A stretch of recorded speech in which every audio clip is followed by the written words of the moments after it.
We must financially destroy Jeff Bezos. We, and that includes the Democratic Party, must bankrupt Jeff Bezos. I don't mean to bring him any physical or personal harm.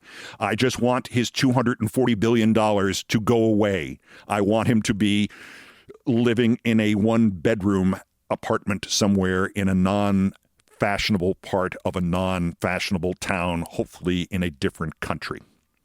Jeff Bezos is one of the true villains of this era, one of the evildoers of the 21st century.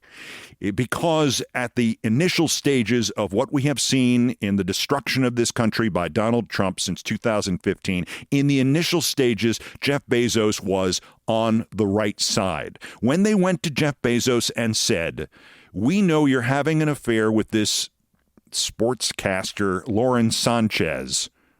We know you're having an affair with her. We're going to expose it unless you take this Washington Post that you just bought and turn it in the direction of Donald Trump. We are going to expose this and your wife is going to divorce you." And instead of doing that, Jeff Bezos initially and for a period of about 6 years maintained this position. He said, "Screw you guys. If I'm going to give up half of my money to anybody, it's going to be to my wife. She certainly earned it no matter how you judge what I did. There's no reason why I should be giving you the money or trying to keep it for myself when I certainly can handle it having the $200 billion that I do." So he told them to shove the Trumpist blackmail up their asses. And it basically put the Trump blackmail machine out of business for a time. Something has happened in the last year and a half, and now we have reached the climax where, in essence, yesterday, Jeff Bezos took the Washington Post, not a vital to the continuation of the nation publication, but an important aspect of our media firmament, took it and essentially took it offline and said, "We're going to continue to publish anyway, but you're probably not going to see anything on here except AI slop and an occasional feature about Melania Trump." This is, after all, Jeff Bezos, who shut down the Washington Post's foreign desk, in essence, yesterday. Certainly its Middle East desk, its Ukraine desk, the entirety of its sports department. The damage to the foreign correspondence was such that the foreign editor asked to be fired along with his staff. He jumped onto the funeral pyre with them. That's how bad it was. The Washington Post, for all intents and purposes, no longer exists because Jeff Bezos decided to save, who knows, how much he saved yesterday, how much the estimates will be, but it's probably not going to be more than the $75 million he let them shove up his ass for the Melania movie, the Amazon biopic, or as it's also been referred to, the horror film about Melania Trump, Lauren Sanchez's sister in plastics. Somebody else who looks like they were obtained by a mail order on discount day at Anastasia.com. $75 million all told between the production, the fee they paid Melania for standing still so she wouldn't look blurry and saying something that may or may not have been words, certainly may or may not have been English, and they made a movie out of it, and now they're pretending she's a movie star because Trump wants his wife to be a movie star. Or perhaps it is in his contract with her. She has to be a movie star. So the Washington Post, which originally was Jeff Bezos saying, "No, I am not going to fold. We will be the leading critic of Donald Trump's presidency. We will fight back. We will find this market. We will take it, and we will vault the Washington Post, damaged as it has been for the preceding 10 or 20 years of pretty mediocre management. And we will take the Washington Post and we will vault it back into competition with the New York Times and the Wall Street Journal and the other national news organizations." And it all worked. The resistance turned out to be profitable. The Washington Post was back on its feet, and if not printing money, it certainly was printing enough money. And then, last year, when it came time to make the obvious endorsement, are you going to endorse Donald Trump for president of the United States or a human being? When they wrote the one favoring the human being, whoever it was, doesn't matter in retrospect. It was not Donald Trump. That's right. That's the way you should have voted last year, folks. When it came time to do that, Jeff Bezos had that editorial endorsing Kamala Harris killed. And that was the beginning of the end. And the end result, if it were not financially ordained in advance that day, it certainly was hastened. And we are at the point that we reached yesterday. Washington Post is essentially out of business. This is not the most important story. I will explain to you why I am ranting about the Washington Post in a few minutes, but I'm not finished ranting yet. Any problems with the Washington Post owe directly to Jeff Bezos' cowardice. I don't know that there was any blackmail attempt.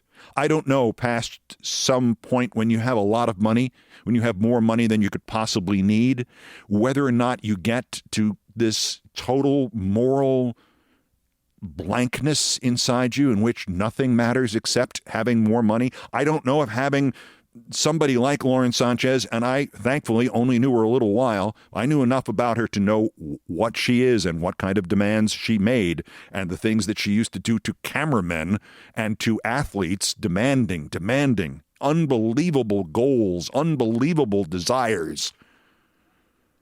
Maybe that's part of it, and maybe she has nothing to do with it. Maybe I am throwing her under the bus for no reason. Maybe she said to him, "Don't do this, Jeff." If so, I apologize in advance. I don't think that's the case.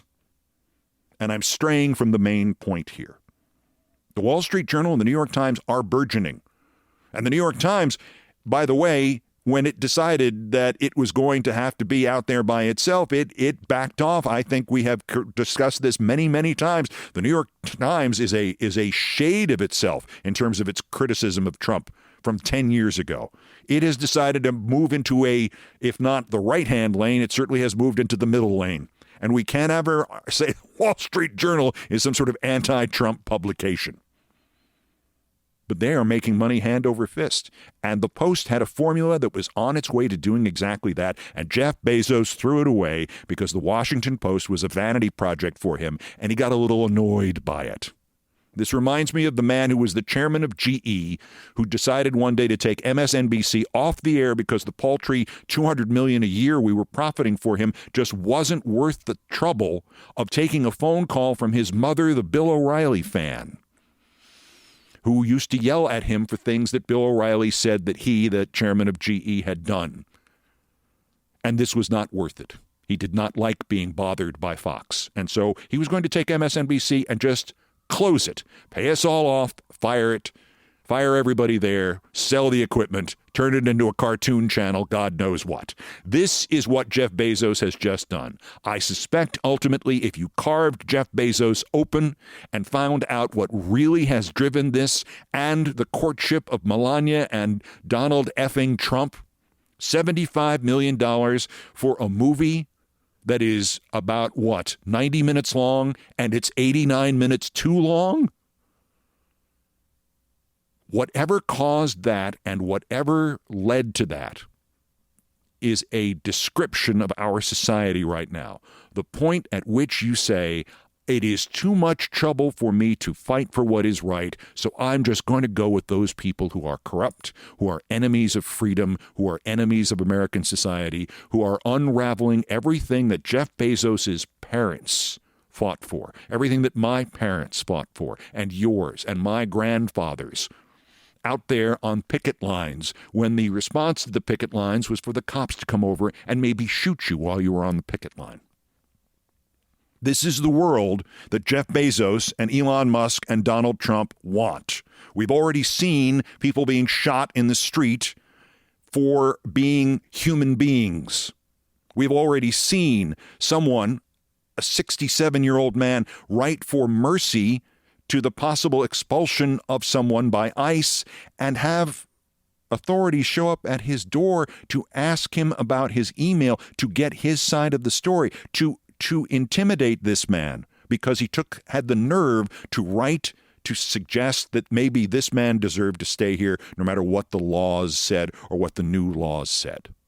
We are reenacting everything from Germany in the 1930s. I'm not sure. Sometimes I think we're already at about 1938. Sometimes it seems more like we're at about 1934, but we're somewhere in there, and we all know how this ends. And all of us who said this is where we were going to go were right.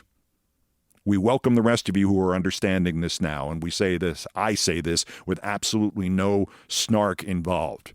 It's tough to recognize that this is what the plan was all along, or this is how it has evolved, but it is important, it is imperative, it is your life that you understand that it has happened.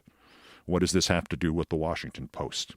This country cannot be allowed to go back to where Jeff Bezos and Musk and Trump are taking it, make America 1885 again, shoot protesters on the street, do this Mehmet Oz jazz. Oh, let's get you out there in the workforce earlier. Maybe people should be working at 17 and working till 66. Imagine how much more money that will pump into the economy. Mehmet Oz, a quack doctor, is telling us about how people should work longer because it will benefit Mehmet Oz. Because when conservatives and people in this fraudulent dictatorial government discuss the subject of money, when they say the economy, they mean their extra house.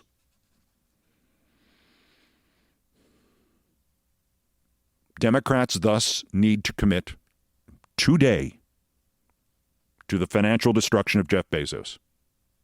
It will be easier to make an example of him because he's not tight with Trump. Trump doesn't like him. Trump has accepted him. Trump doesn't like him. We need to position Jeff Bezos in such a way that he has no corner to go and hide in. This country cannot be run by Jeff Bezos, Elon Musk, after Donald Trump is gone. It cannot be. There are more of us than there are of them. They have the money. They have the superstructure.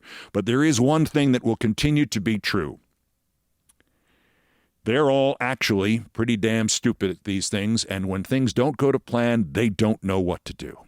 Jeff Bezos could have managed to keep the Washington Post roughly what it has been, or roughly what it had been from, say, 2016 to 2022. He could have kept it that way and still gone and rubbed Donald Trump's proverbial metaphorical penis with a Melania movie for $75 million and not even broken any of the bills in his wallet by doing so. He could have done them both, but he's just not smart enough to have seen the big picture, which is that you are going to piss off a lot of people who are going to have the last remaining weapon they have available to them, which is to not work for you.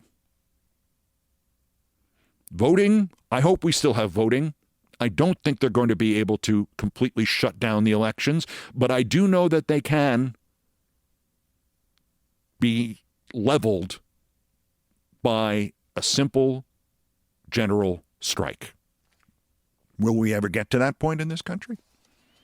Will we get to a tax strike? Will any of that ever occur? I don't know. I do know that Jeff Bezos is close to making it happen right now, because this has happened in industry after industry that are far less full of people who know how to write and express themselves than the newspaper industry and the Washington Post. But every Democratic would-be presidential candidate and every Democratic would-be senator and every Democratic would-be representative and every would-be Democratic governor needs to commit to using the anti-monopolistic practices that are in the laws still to take Amazon apart, to take Amazon's ugly, gigantic, unwieldy monopoly, to take it apart, to take the Amazon streaming operations apart, to take the Amazon movie houses apart, to keep Blue Origin on the ground. I would say he would have to also, every Democratic candidate that is our generic Democrat would have to commit to ending Jeff Bezos' ownership of the Washington Post. But happily, for our purposes here, Bezos has already destroyed the Washington Post himself. No Democrat has to be involved in the destruction of this newspaper, which will now die a slow and very unpleasant death by the banks of the Potomac in the next few years. If you planned to make the financial collapse of the Washington Post inevitable, you could not have done it better than Jeff Bezos did. He brought in this man, Will Lewis, who was tied to the British phone hacking. And once again, this fascination of American media to have British failures come in and run their organizations is inexplicable. CNN did it. It was done at NBC. Everyone who has come to this country to run one of these operations, except an occasional editor of the Wall Street Journal, has been an utter disaster who has hurt their companies and then ran back with their tail between their legs to UK. Will Lewis then brought in Matt Murray off Murdoch, and of course at the mass firing yesterday, Matt Murray was there and Will Lewis was not, and Jeff Bezos was not, because Jeff Bezos is a cowardly piece of shit. But we knew that when he killed the Kamala Harris editorial. We knew that when he folded to blackmail, even though there may not have been any blackmail.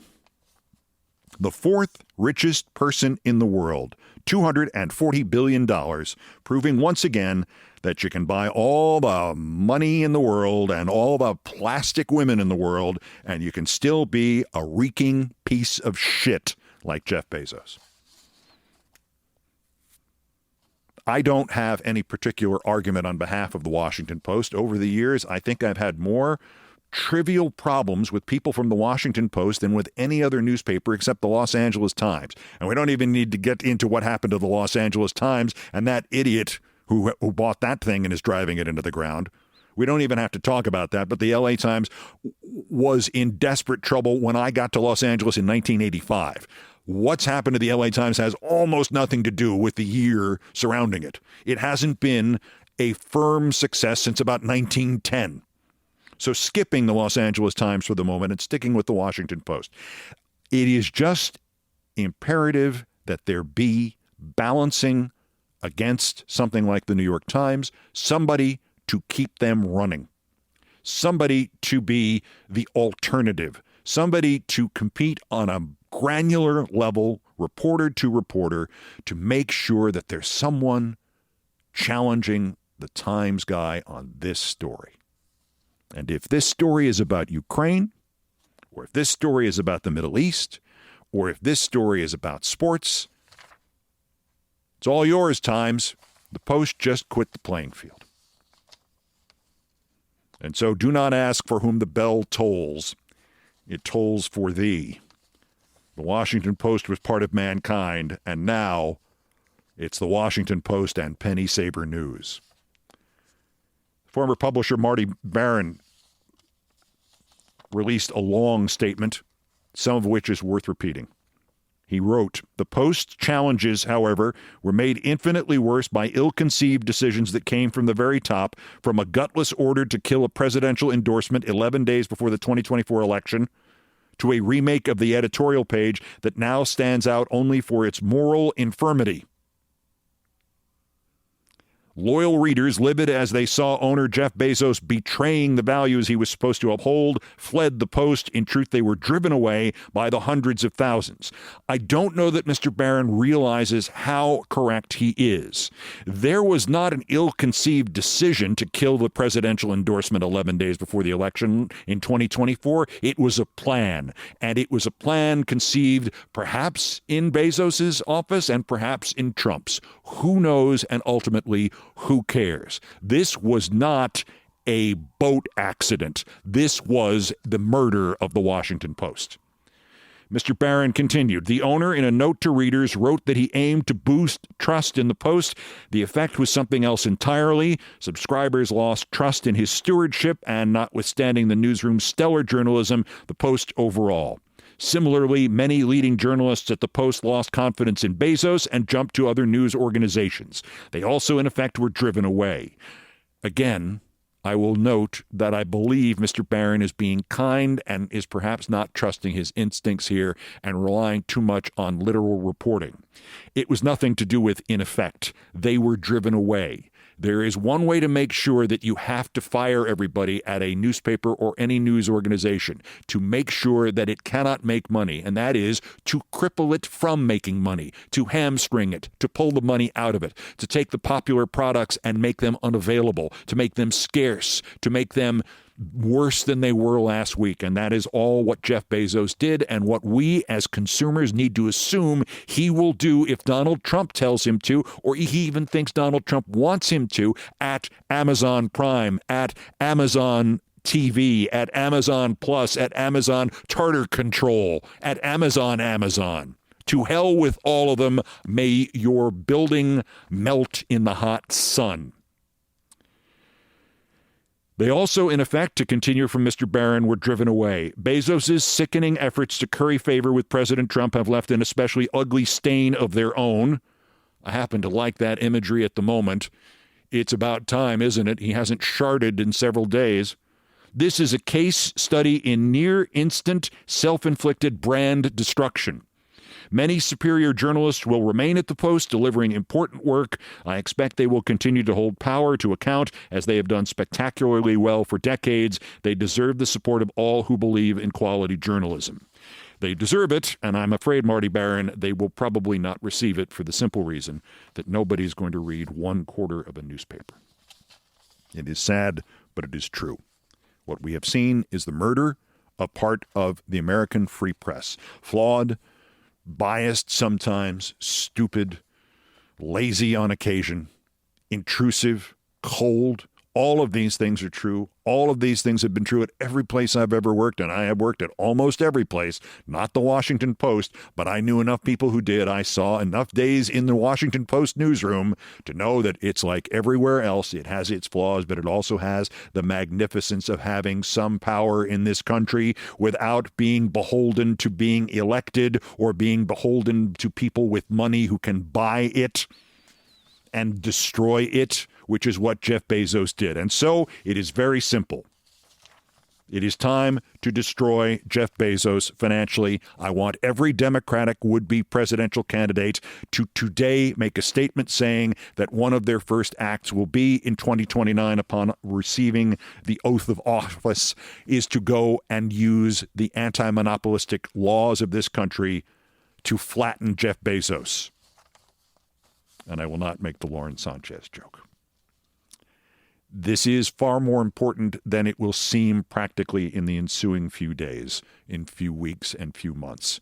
But every time a newspaper unnecessarily dies, unnecessarily steps off the playing field, unnecessarily goes from democracy dying in darkness, and that's what we're here to prevent, to helping turn the lights out to make sure democracy dies faster. Every time that happens, it diminishes us. And so it is absolutely necessary for the Democratic Party to take as one of its goals the destruction of the oligarchs. Say their names. Elon Musk, we are coming for your money. We want you to be selling ice cream outside. Let's see, what company has done fairly well in terms of its behavior? Actually, Disney has. For the most part, Disney has, after some initial bad calls.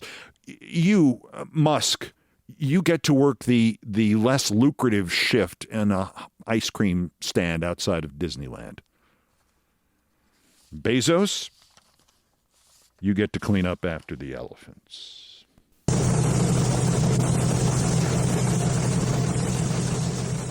And I said I would explain why I was doing this commentary this way and why this was my subject for today. I was originally intending to postpone this episode because I am under the weather. I don't know if you hear it in my voice, but this is probably about all I'm going to have here. So this edition of Countdown is almost finished. I will not promise what happens after the break. It'll be a surprise to both of us.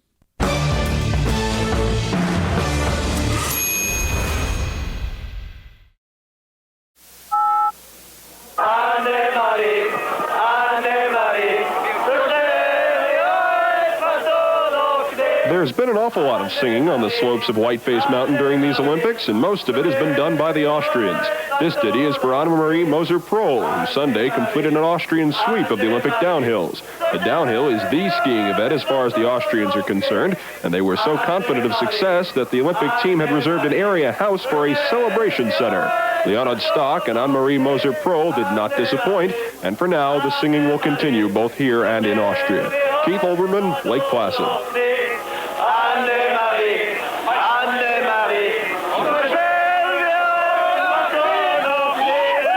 friend of mine just gave me a piece of merch from her workplace, and I had a multi-dimensional flashback as a result.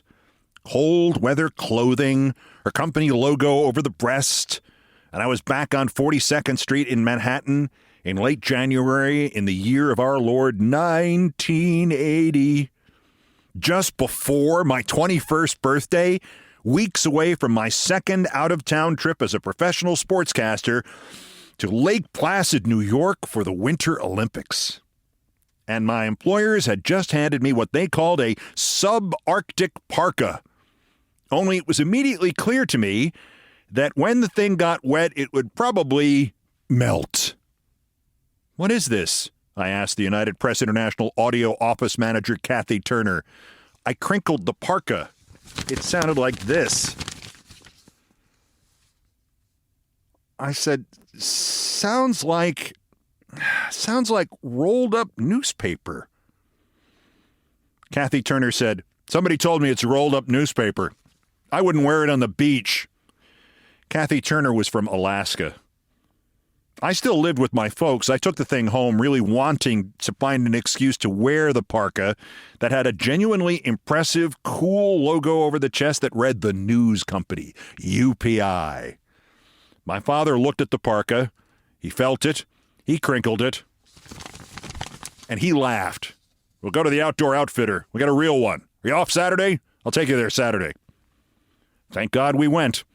The number of people who actually trusted our employers and wore the thing in Lake Placid, where the wind chills bottomed out at -50 during the 1980 Olympics, that number was very small, but all of them wound up in the same van, headed for a ski shop to buy very overpriced, real parkas.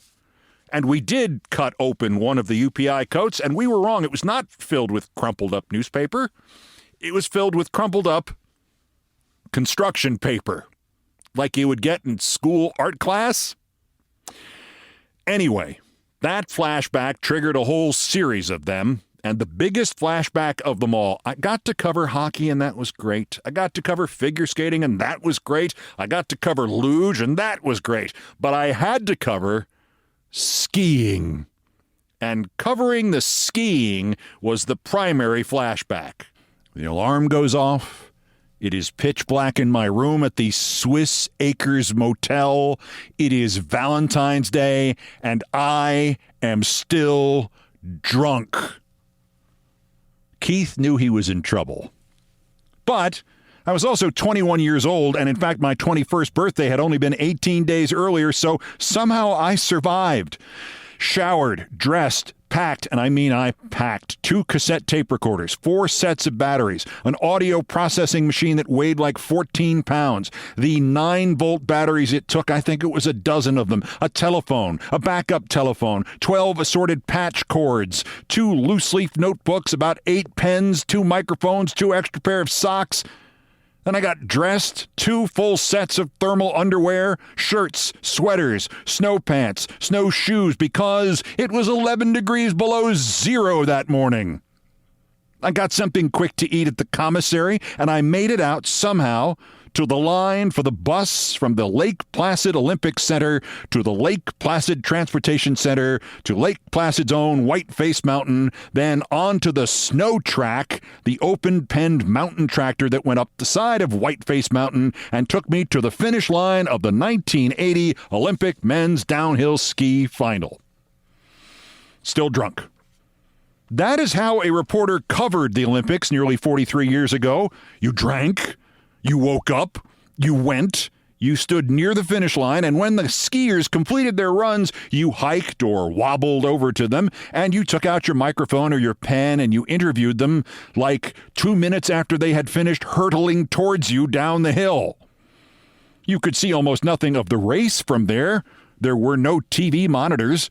Basically, your only clue was the sound of the crowd that would give you about 30 seconds worth of warning that the skier was coming over the near horizon, and you should be prepared to flee just in case he or she wiped out.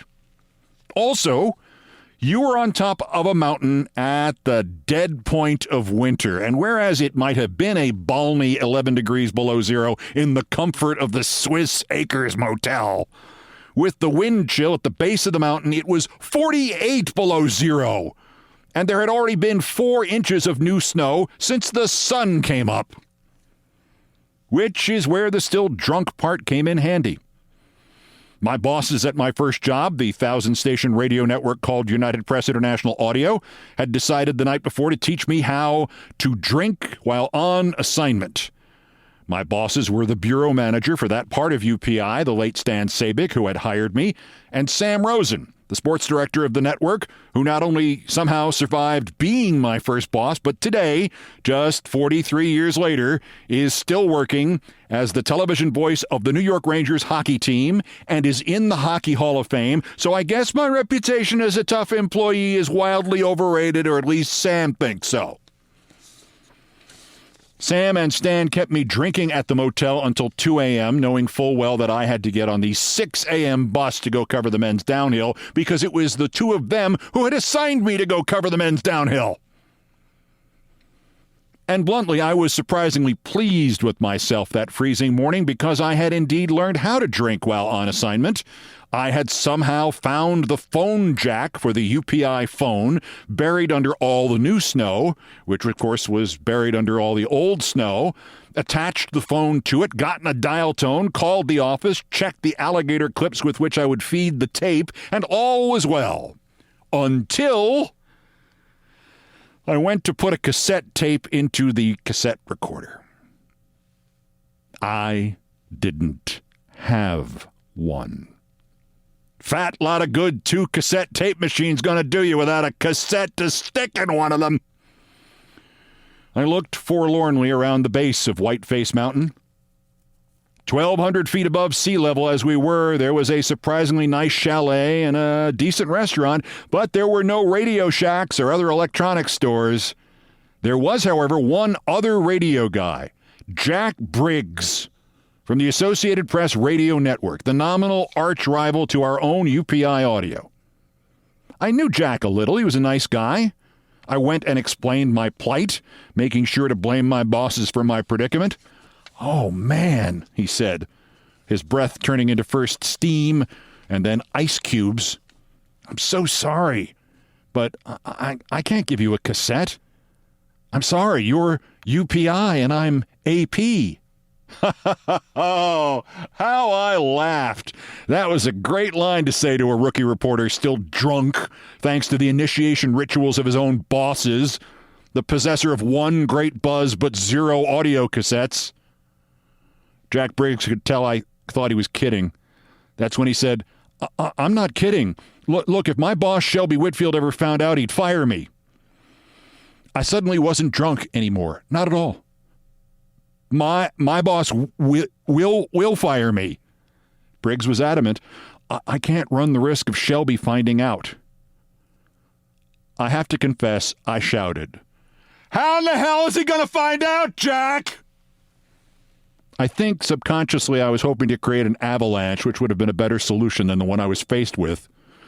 I said to him, "There's you, and there's me, and we're on top of a goddamn mountain, and Shelby Whitfield, your boss, is in Washington, D.C., and he's a drunk, and he's probably more drunk than I am, and he'd probably thank you for helping me to drink more." Briggs would not budge. I told him I would pay him. I told him I would give him the cassette back after I fed my boss the interviews over the phone so there'd be no evidence and he wouldn't even have to do any interviews. No good.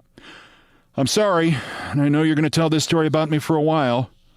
As he walked away from me, I shouted after him, "Forever!" Turned out there was no Radio Shack and no camaraderie, but there was a West Coast newspaper reporter atop the mountain who heard some of this conversation. I guess I yelled a little loudly at Mr. Briggs.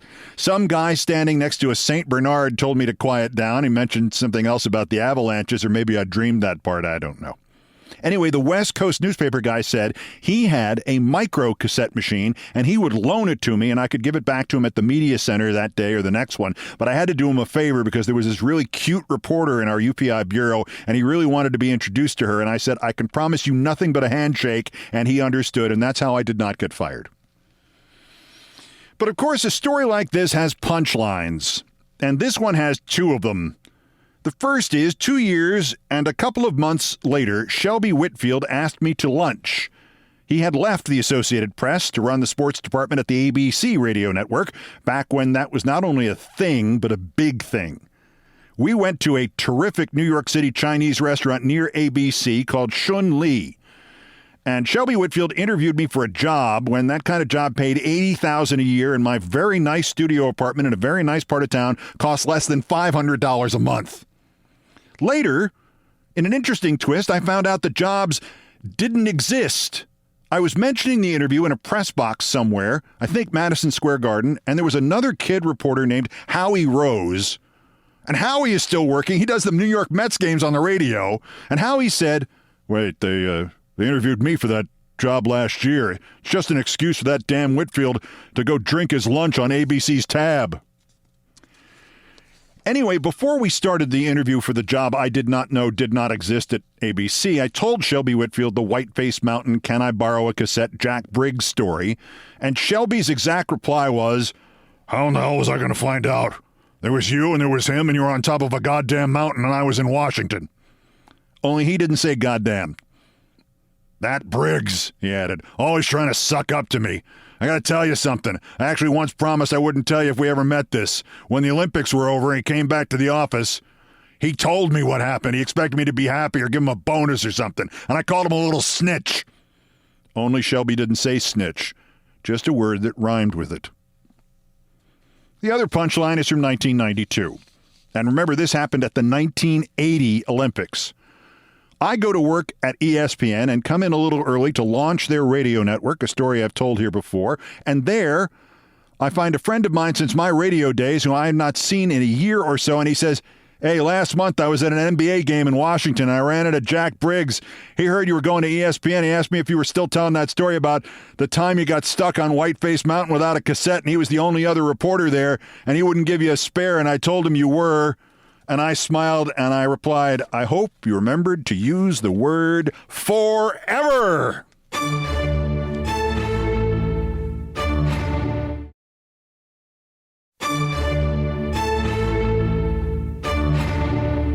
James Thurber had many full-time jobs. He was a street reporter for the Columbus Dispatch and later the New York Post, and he was an editor of the New Yorker long before he was a writer or cartoonist there. And people kept trying to make him into a radio star, leading to a short story which is, understandably, one of my favorites. A lot of it speaks of broadcasting in another world and, of course, another century. But it is amazing how much of what you will hear now is still true today. From the May 5th, 1934 edition of the New Yorker, How to Relax While Broadcasting by James Thurber. The evening I went up to the studios for my first radio broadcast, I got off by mistake at the 16th floor instead of the 17th.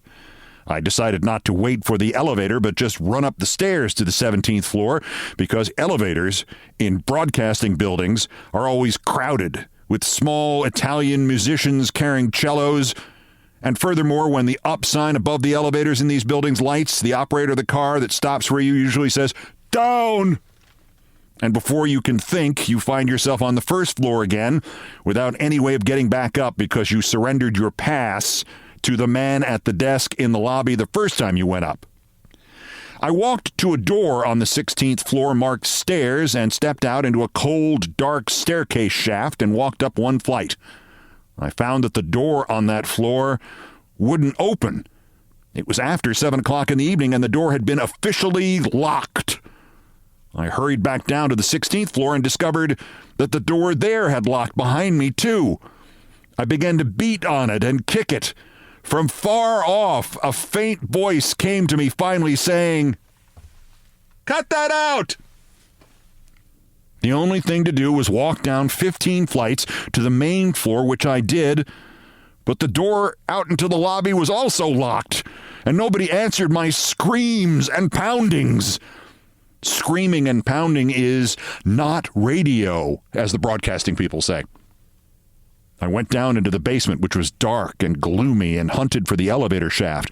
I found it, but there was no bell to push, so I sat on an old chair until the car came down. The operator was surprised to see me and asked me for my pass. I told him I didn't have a pass. He thought a while and then asked if Mr. Heyman knew I was down there. I said I didn't think so. He was pretty much alarmed by that, but he took me up to the 17th floor after warning me never to come down to the basement again without a pass. There was nobody on the 17th floor who understood my case, although the people I talked to were patient and courteous. They said the 17th floor was entirely given over to the business department and had no studios or microphones. What I probably wanted was the 27th floor. Up there, I found some people I had met before, but they were pretty busy and seemed to think it was the wrong night. I sat down in a chair, and presently a man came up to me and asked me if I was Mr. Totherer. I said I wasn't sure, and he said to follow him. I was shown into an office where there were some officials I knew and some friends of mine. One of the officials was denying a story somebody had been telling about a man who fell dead in front of the microphone. It seems he had merely had a stroke. In a little while, I was led in a solemn march to a small and lonely studio, heavily draped and silent. I took out a cigarette but saw a sign saying no smoking, so I put the cigarette away again. Some men in the glassed-in control room began to look at me. I could see their lips move, but I couldn't hear anything. A man tiptoed into the room where I was and shook hands with me and tiptoed out again. He never came back. I walked over to a regular microphone, such as I had talked over once or twice before and had got used to, but somebody led me away from that, said I was to talk over a table microphone because it would help me to relax. This turned out to be a table about the size of a card table with a microphone set innocently in its center, face up, more or less like an ashtray. Its studied simplicity caused me to tighten up slightly, and I mentioned this to a man. "Be at your ease," he said. I stood over the table, grasped its edges firmly, and leaned down toward the microphone. Someone grasped me. No, he said. You just sit down at the table as if you were sitting in a chair at any table and talk. I sat down, trying to remember how I sit in a chair at a table, especially a card table at which nobody else is sitting. "Relax," said someone with a note of command. I slumped back in the chair and placed on the table the papers I was going to use and began fussing with them. "Shh," somebody hissed. "Don't rustle them. This is a very highly sensitized mic, which picks up every slightest sound. It would sound like a waterfall if you rustled them." I began to drum my fingers on the tabletop, but a courteous official put his hand on mine and stopped that. Tapping would sound like cavalry crossing a bridge to your listeners, he explained. Just take it easy. I leaned back in my chair and adjusted my tie, doubtless giving the effect of someone trying to take a leather belt away from a bulldog. In a moment, an announcer came in and said we were all ready to go. "Okay," I said, standing up, "let's get out." He smiled with calm assurance and said no, he meant that we were about to start the program. Everybody but him tiptoed out of the room. I sat down at the table again. I could see them all watching me from the control room. Somebody in there raised his hand sharply and let it drop sharply. I expected to hear the faint hiss of lethal gas escaping into the chamber, but instead the announcer started to talk.